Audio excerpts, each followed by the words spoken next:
When I moved into that house just outside Austin with Claire and her daughter, Mia, I thought it was the start of something real, something lasting.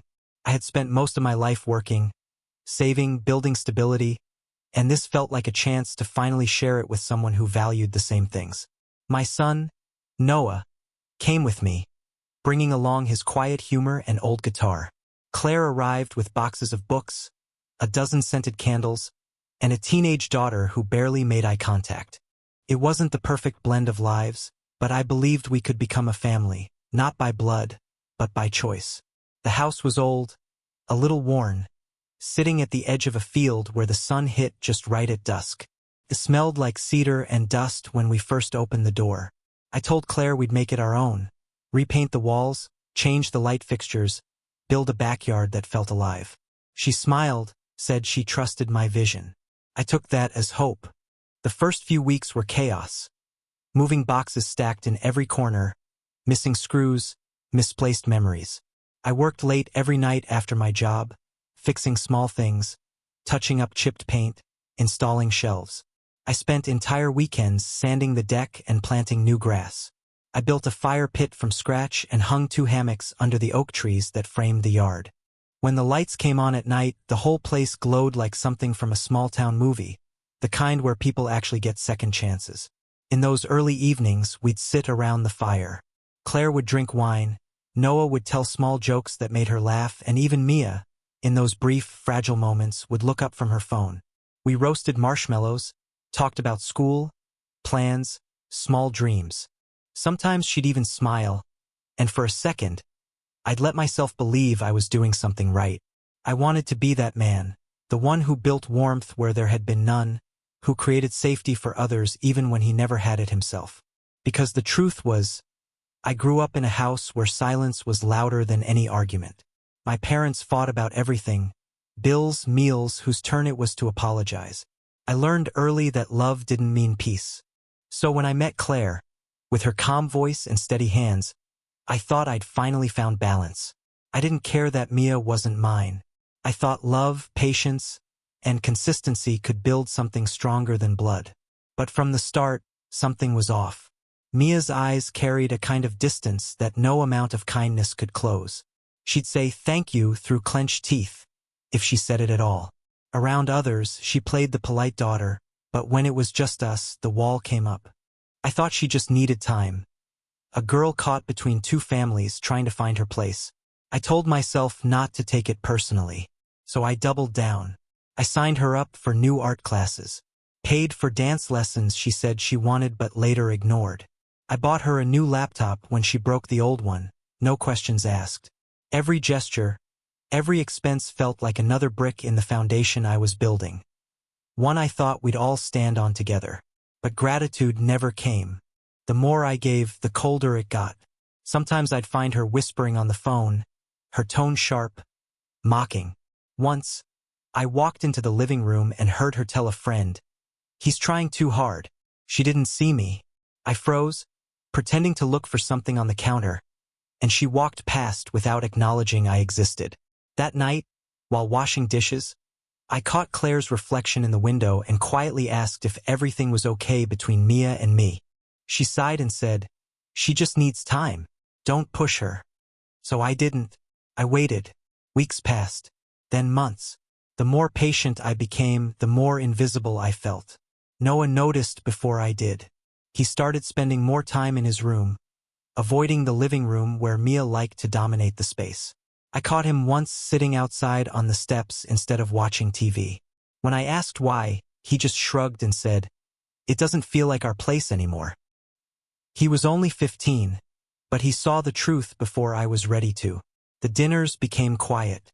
Claire would talk about work, Mia would scroll through her phone, Noah would keep his head down, and I'd sit there pretending the silence was normal. Sometimes I'd make jokes just to fill the air, but they fell flat. Even the walls seemed to echo differently, colder, distant. I try small gestures, fixing a broken cabinet, leaving flowers on the table, offering to drive Mia to school when it rained. Every attempt at connection landed like static. She'd take the rides, the money, the gifts, but never the effort behind them. It felt like I was paying rent in my own home, except the price wasn't money, it was dignity. Still, I told myself to keep going. That families weren't built overnight. That if I just showed up enough, they'd see I meant it. But something in me was already cracking. Every night, after everyone went to bed, I'd sit by the window with a drink, staring out at the fire pit glowing faintly in the yard. I'd remember how alive it felt that first night we used it. The laughter, the warmth, the promise, and wonder when it all started slipping away. Sometimes Claire would come sit beside me, her head on my shoulder. She'd tell me she was proud of me for trying so hard, for being patient. But her voice always carried a tiredness I couldn't read. Like she was grateful, but not really there. Like she was defending me out of habit, not conviction. The next morning would always start the same.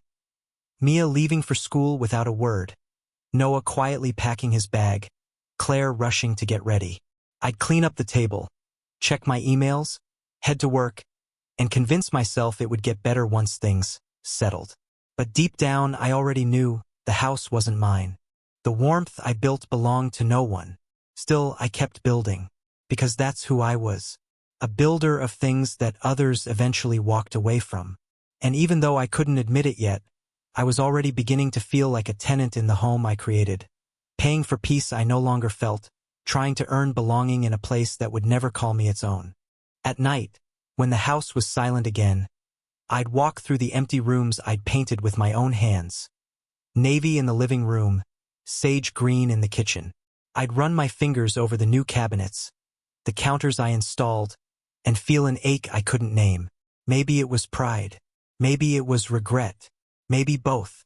I'd look at Noah asleep, headphones on, and wonder if I'd made another mistake, dragging him into a house where kindness was mistaken for weakness. I wanted so badly for him to see love done right, to see that effort and loyalty could build a home stronger than anything money could buy. But all he was learning was how easily warmth gets taken for granted. And even though I didn't know it then, that was the beginning of the end, the quiet unraveling that happens when you give everything to people who think comfort is permanent. The fire pit still burned some nights, but it no longer felt like light. It felt like smoke rising from something that used to mean home. It didn't happen all at once. Disrespect rarely does. Creeps in quietly, testing how much you'll take before you push back. At first it was small things, a rolled eye response, a sarcastic comment about my cooking, a door left open when I was talking.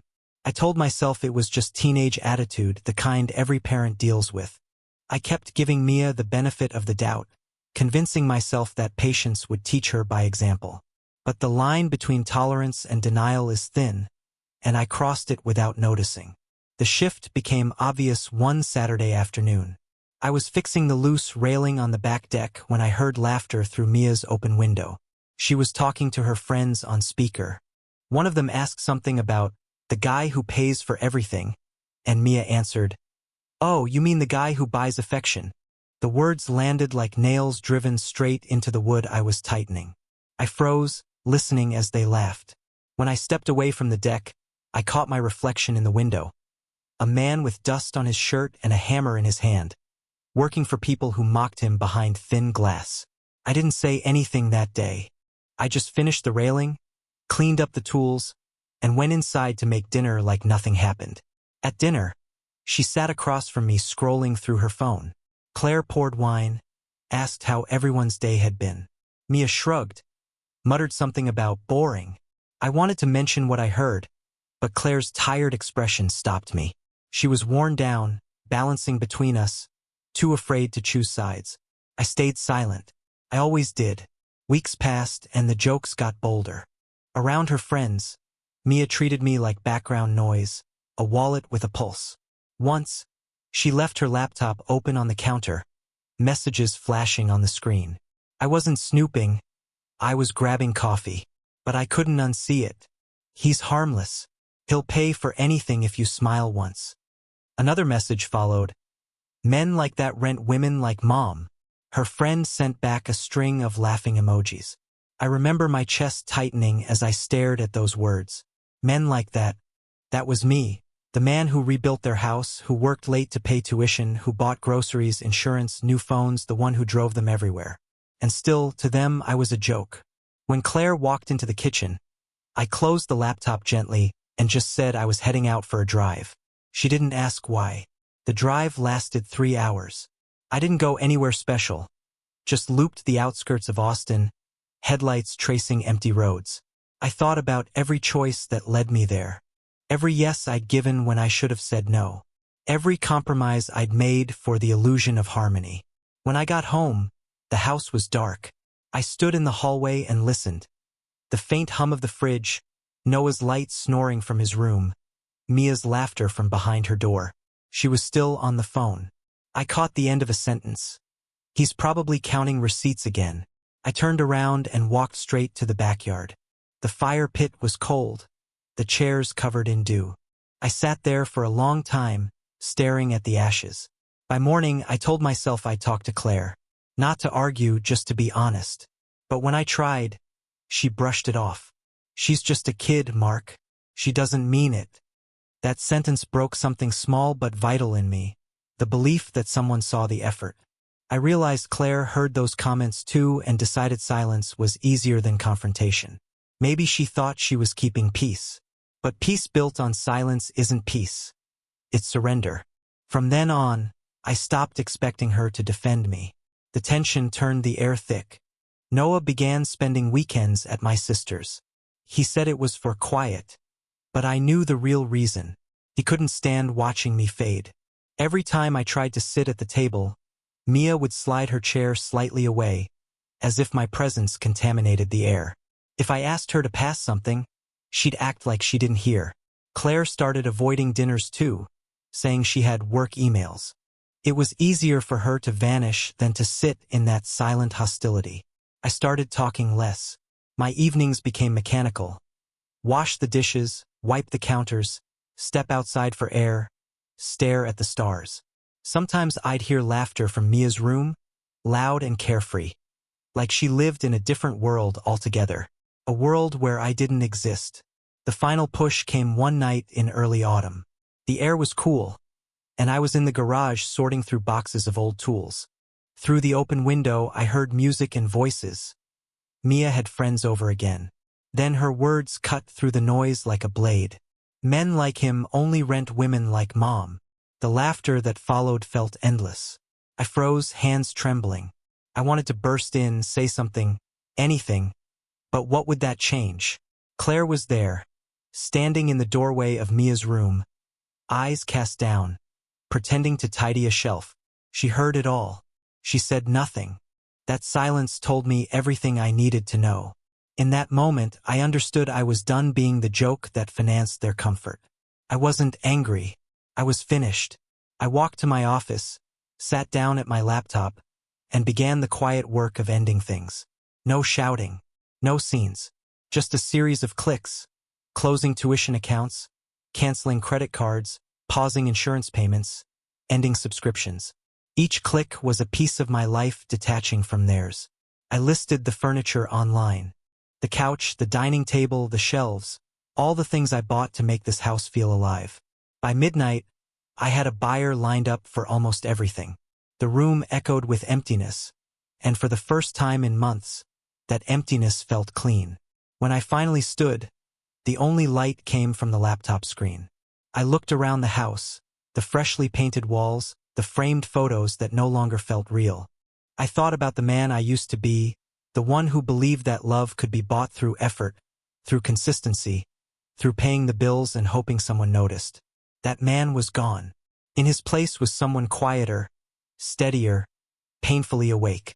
I packed a small bag, some clothes, Noah's things, a few documents, and wrote a note on the kitchen table. Lease terminated. No anger, no explanation, just truth. Before dawn, I walked through the house one last time. The lights were off, but moonlight spilled through the windows, illuminating the spaces I'd built. I paused by the fire pit outside. The dew sparkled across the stones, and for a second, I remembered the laughter, the warmth. The first night we all sat there believing in something false but beautiful.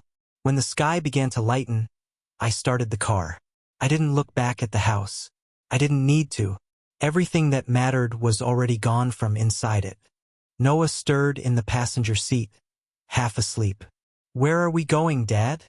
he murmured. I smiled faintly and said, "Somewhere we'll be seen."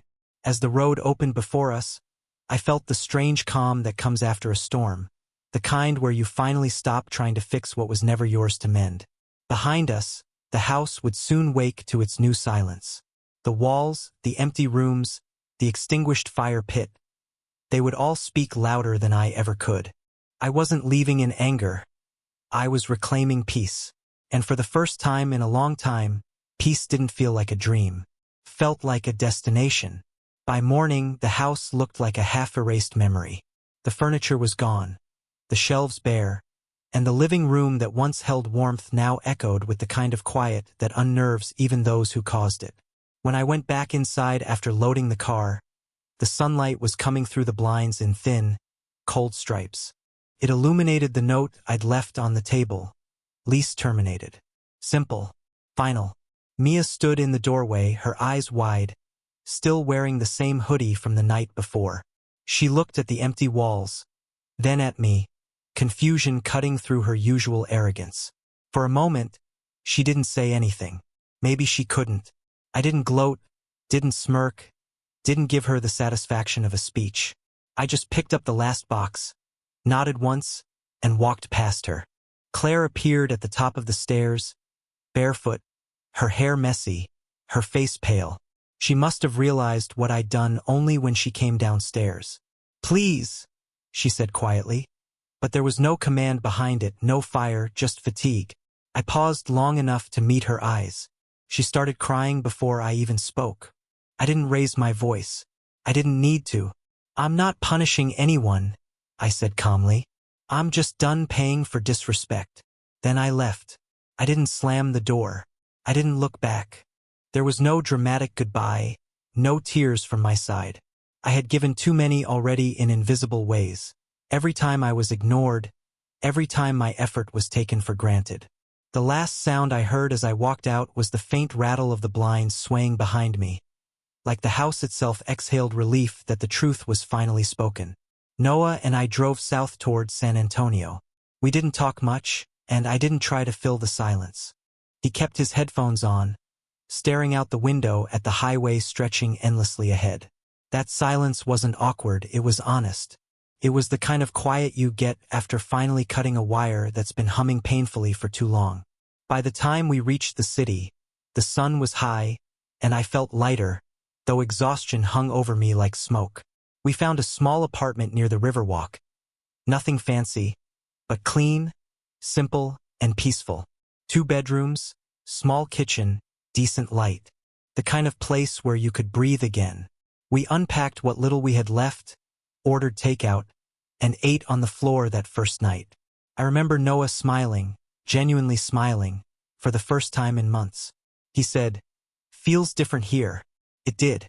No cold breakfasts, no mocking eyes, no invisible weight pressing down on every conversation. Just peace. The first week, I barely touched my phone.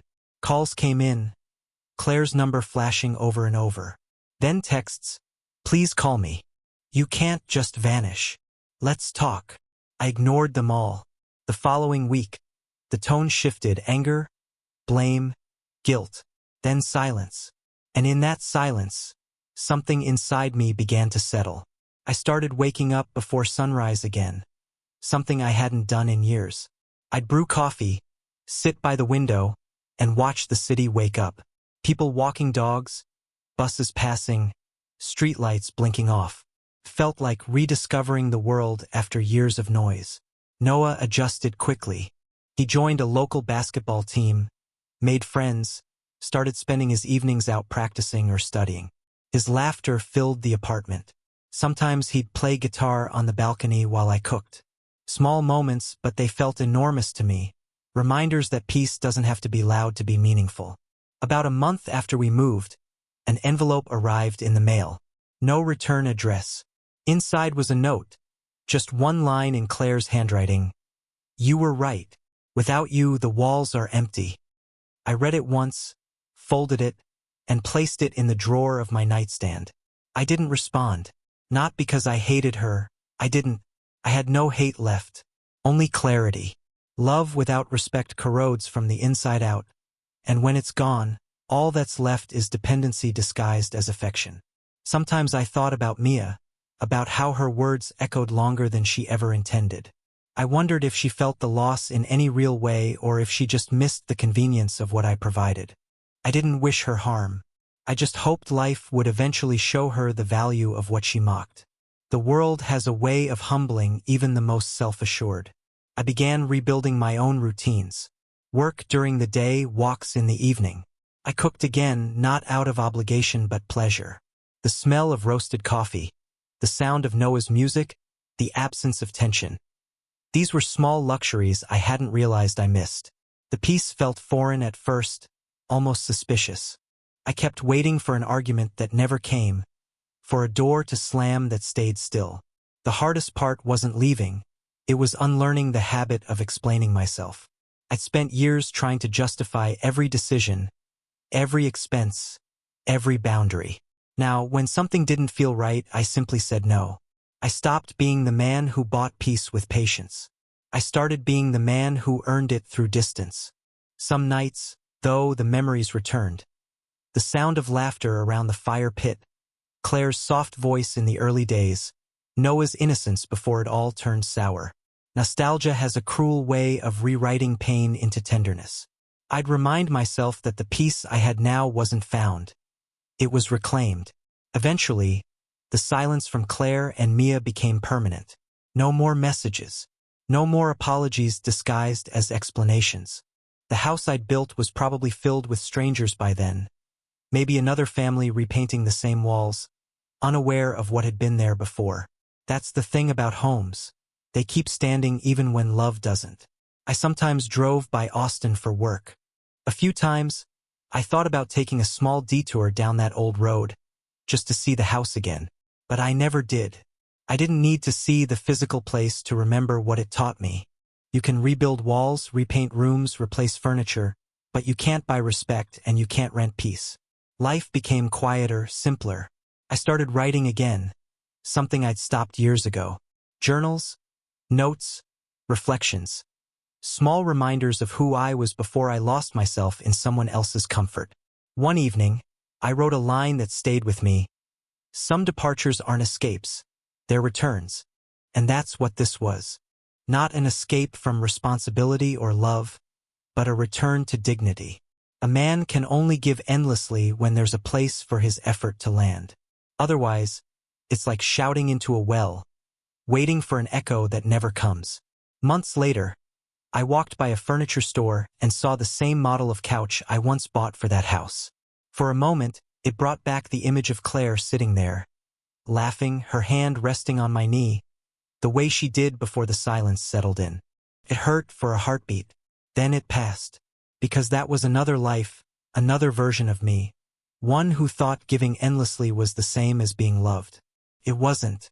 Now, when people ask about that chapter, I tell them it ended quietly. No fights, no revenge, no spectacle. Just a man packing up his things and walking toward peace.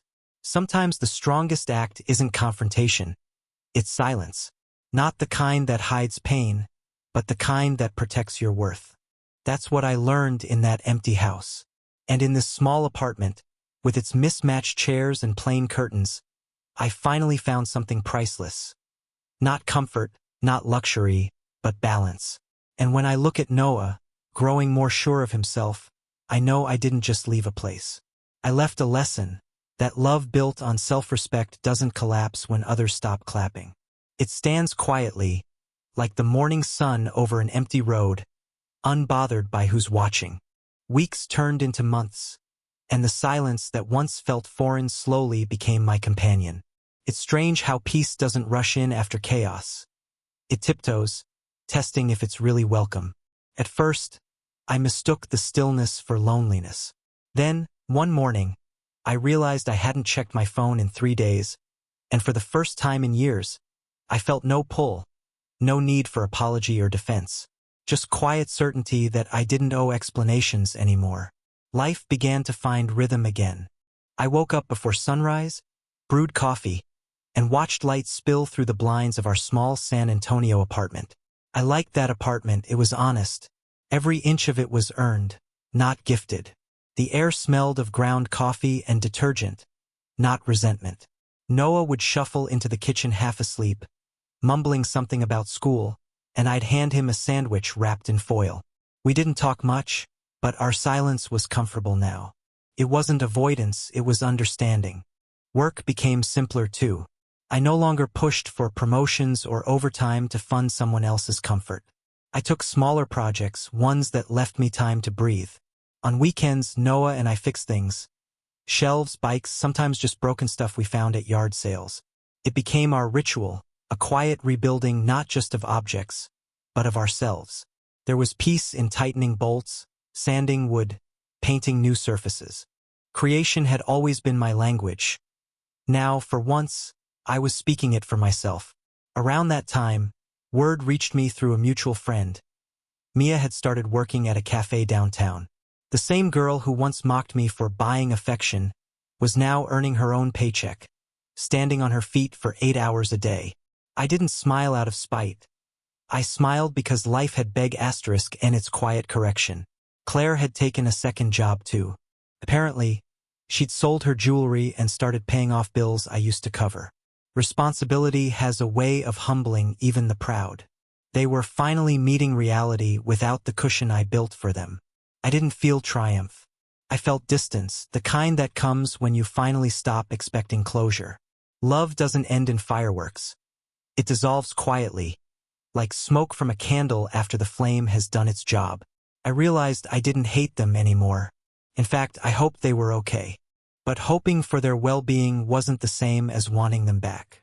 Some doors close not with anger, but with peace, and staying on the other side becomes its own kind of victory. One evening, as I was locking up after a long day, I got a message from an unknown number. The words were short. "I'm sorry for everything. You didn't deserve that." No name, but I didn't need one. I read it once, nodded to myself, and deleted it. Forgiveness didn't need to be spoken. It had already happened in the way I stopped carrying the weight of their actions. Noah grew fast that year. He started driving, got his first part-time job at a hardware store, saved up for his own guitar. Watching him grow reminded me that leaving wasn't destruction. It was correction. I hadn't broken our family. I had protected what was left of it. Sometimes, saving yourself is the only way to teach others the meaning of respect. One weekend, we drove out toward Austin. We didn't go near the old house, but we stopped at a park not far from it. The trees looked the same, the air smelled the same, that sweet blend of grass and dust that used to mean home. Noah asked if I missed it. I told him the truth. I miss who I thought I was there. He nodded as if he understood completely. Maybe he did. Kids often see the truth long before adults are ready to face it. That evening we sat by the river, skipping stones. I watched the ripples fade into the surface and thought about everything I'd learned. Love without boundaries turns into servitude.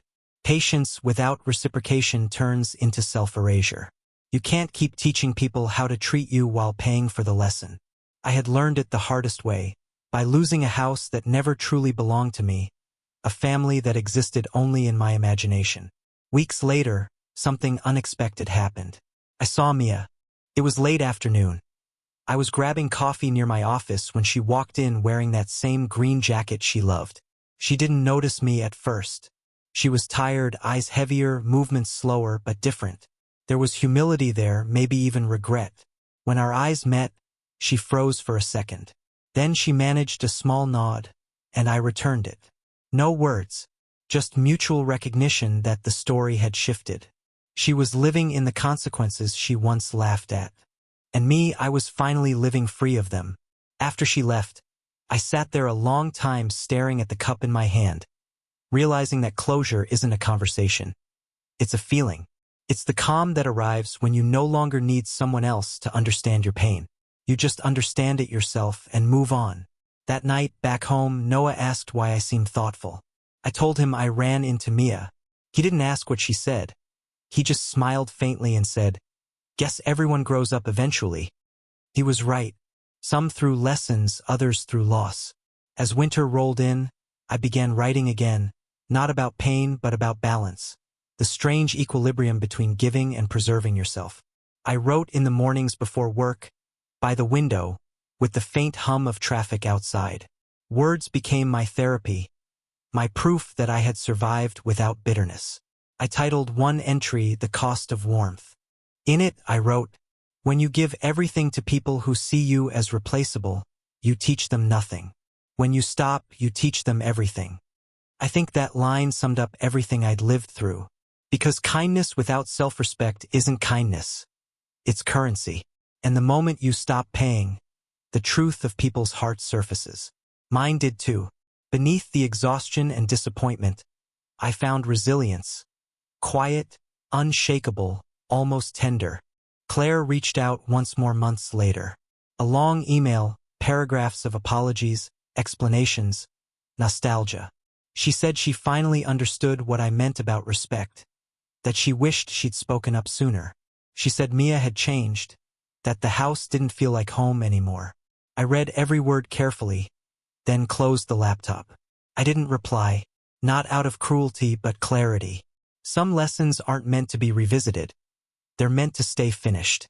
Spring came early that year. The air smelled of new grass and rain. Noah and I planted herbs on the balcony, and every morning, I'd water them before work. Simple acts, grounding ones.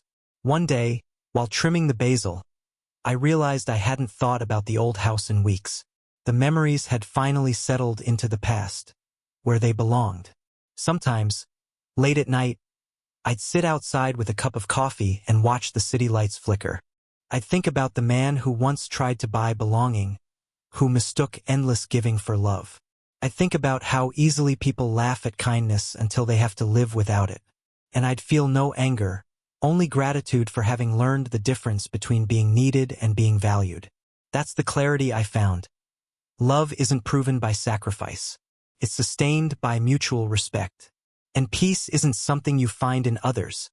It's what remains when you stop abandoning yourself.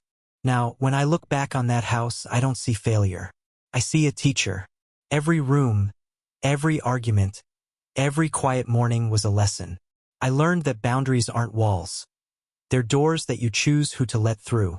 And sometimes, closing those doors isn't cruelty.